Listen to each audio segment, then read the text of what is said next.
All in favor? Aye. Passes 5-0. Okay, item G.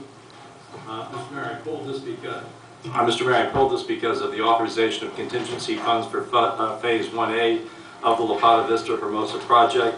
It's called, and I pulled it because of the construction contingency. It says at the time of the award, a construction contingency amount was not identified in the agenda due to staff oversight. And it's for contingency of $275,000 to cover change order number 1. I'm just concerned that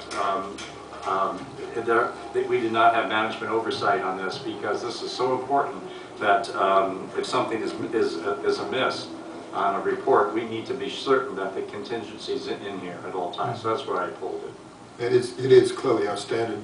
It is our standard policy to have 15% contingency in all construction contracts, and obviously 99.9% of them do. So we really don't have an explanation why this one did not have it, nor does Jeff.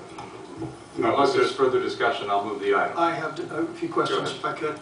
I had also want to pull this item, but my questions were more directed toward the actual reason for the contract amendment.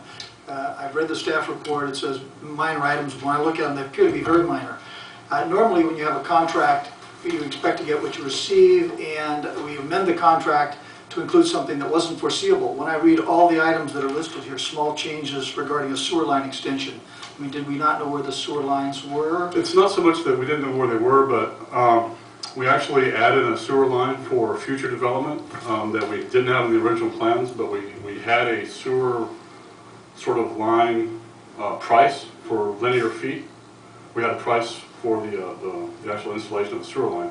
So we actually went ahead and did an extension now versus going back later and digging up a street and adding a sewer line. So, Is this for the golf? no, this is actually for future development that might happen in the group picnic area. We thought it best to have a sewer line already in place. I guess that raises another concern that I have, that if we're paying someone for a job without competitive bidding, we're actually taking a contractor who's already on the ground and paying them whatever, I guess, you can negotiate without the benefit of competitive bidding. So that's a concern. But let me just go down the list, because they appear to be relatively minor changes. You mentioned the addition to the sewer line extension, changes in utility lines, irrigation, landscaping associated with street improvements. Didn't we know that? Let me finish my question. My question is going to be pretty consistent. In each one of these items, didn't we reasonably foresee each of these items that there would be landscaping associated with street improvements? And it goes on, the widening of Hermosa, didn't we envision that at all? And so I guess my question is, were these things at all foreseeable? Yes, they were, but on the widening of Avenida Vista Hermosa, we got some really good prices, and we got them into the bid originally. So we could get the large amounts out of the way, curb and gutter, asphalt. But it was added sort of at the very end. We knew there were going to be a few things that we didn't have in there, but we did have cost included in the bid for doing some landscape improvements, doing irrigation. So we had a cost already in the bid, so it was competitively bid, but then we added to some of the work. Obviously there were some things that were missed because there was some landscaping that we had to include in this change order. What was it that we added to the work to require that extra payment? Well, some of the landscaping, some of the irrigation that had to be repaired as, you know, we tore up the street. And so there were some things that we didn't get into the bid as a line item per se, but we had a cost because we had similar work going on in the rest of the park. Okay. Well, I guess my concern, and my concern is simply that when we have contracts of this magnitude and this importance, that we look at what's reasonably foreseeable and we draft our contracts in a way where we anticipate things like these things that appear to me to be very reasonably foreseeable. We're spending over $250,000 on markup, and to me, the fact that it's not an argument to support this by saying generally we have 10 to 20% increase, and therefore this is only 6%, so therefore it's okay. To me, it's not okay. My concern is simply that we be diligent in identifying what's reasonably foreseeable and building these items into the contract so we don't have to do markups down the road. Did we have the design for Vista Hermosa La Plata? The design was not complete when we went out to bid. What happened here, and Tim didn't respond very well, what happened here is, you may remember, this project was under the gun to get going quickly. And there was a conscious decision not to complete the Vista Hermosa La Plata intersection design, to keep it on a separate cycle, and then bring in the design separately.